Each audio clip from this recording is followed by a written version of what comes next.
Today, I show you the best settings for your photos on Instagram in 2019.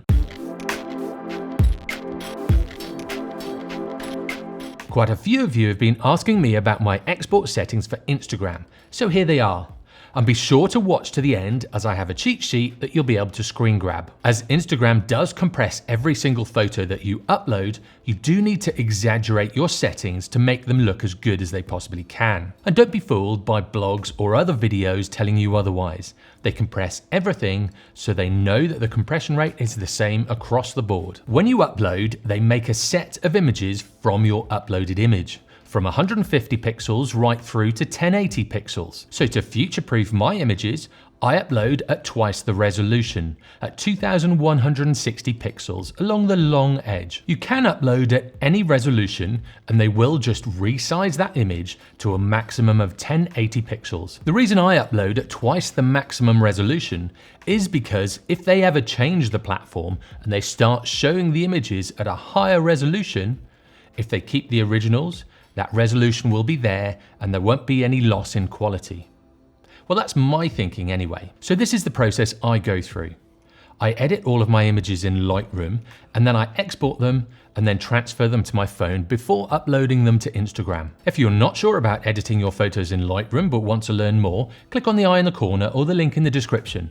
I have a couple of videos on this process. Once you've got your photo to where you want it to be in your photo editor, you want to set your aspect ratio. Vertical or the portrait orientation photos work best on Instagram, and the ones that look really good are 4:5 images. Once you've set it to 4:5, click Export. In this export panel, I set it to JPEG, I set the color space to sRGB, and I set the quality to 90%.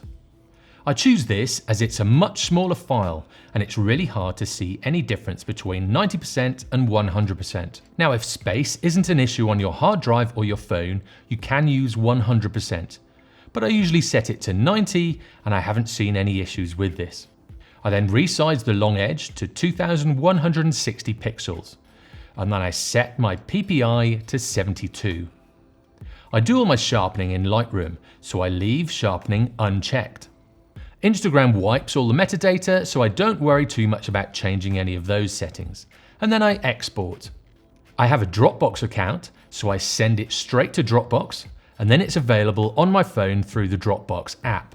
So if you have any cloud storage, it's good to use that. And if they have a phone app, you can then access these photos from your phone in an instant.